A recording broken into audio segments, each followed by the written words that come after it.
Jesus faced betrayal, lies, and humiliation, yet never reacted with rage. How? Because peace wasn't something he tried to keep. It was something he carried, and you can too. Here's how to walk in that same unshakable peace that nothing and no one can disturb.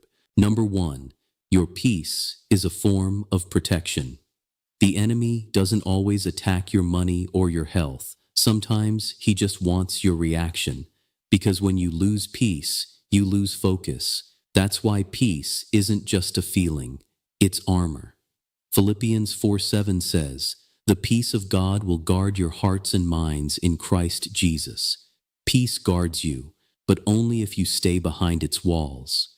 When someone tries to provoke you, they're testing your spiritual defense system. Every time you stay calm instead of clapping back, you're saying, "My peace is worth more than this argument."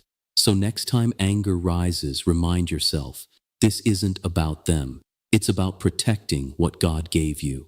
Number 2, offense is a trap, not a test. Every time someone offends you, it's not random, it's strategic. The enemy knows he can't steal your peace directly, so he baits you into giving it away. That's why Jesus said in Luke 17:1, "It is impossible that no offenses should come." He didn't say you could avoid being offended. He said you could avoid living offended. Offense is a trap that keeps you replaying the moment, rehearsing the pain, and reliving what hurt you. And the more you think about it, the deeper you sink. Forgiveness isn't about ignoring the hurt. It's about refusing to let the hurt own you. You let go not because they were right, but because you want your freedom back. Because as long as you stay offended, you stay bound to the person who hurt you. And peace can't live where offense still breathes. Number 3, stillness is strength. The world tells you to speak up, clap back, and prove your point. But the Spirit says, be still. Exodus 14:14 declares, "The Lord will fight for you. You need only to be still." That's not weakness, that's wisdom. Because stillness doesn't mean silence, it means surrender. When you choose peace over reaction, you're telling heaven, "God, I trust you to handle what I can't." Some battles are meant to be won through restraint, not reaction. That's how Jesus responded to false accusations, not with anger, but with peace. He knew his silence said more than any argument ever could. Stillness doesn't prove you're powerless, it proves you're protected. And when you stop fighting for control, you start watching God fight for you. Number 4, peace grows where pride dies. Most anger doesn't come from pain, it comes from pride. Because pride whispers, "They shouldn't have talked to me like that. They owe me respect." And before you know it, your ego is running your emotions.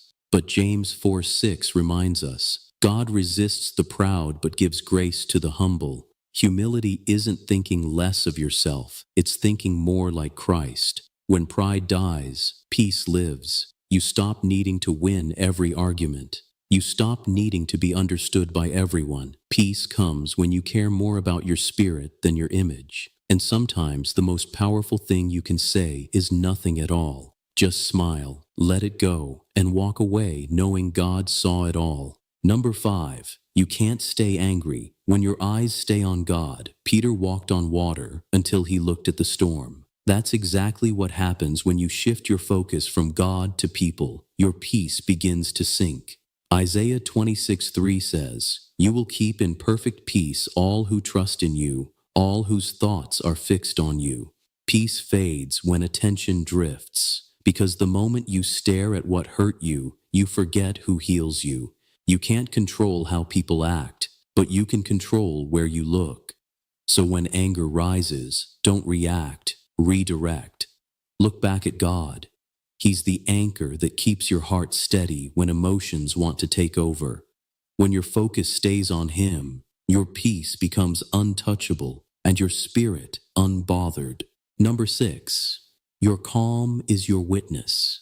Sometimes the greatest sermon you'll ever preach won't be with words, it'll be with peace, because the world expects you to clap back, break down, or lose control. But when you stay calm in chaos, people notice. Your peace speaks louder than your defense ever could. Matthew 5:9 says, "Blessed are the peacemakers, for they will be called children of God." That means peace isn't just something you feel. It's something that reveals who you belong to. Every time you respond with grace, you remind the world that your spirit isn't ruled by emotion. It's ruled by God. And that quiet strength, that's what sets you apart.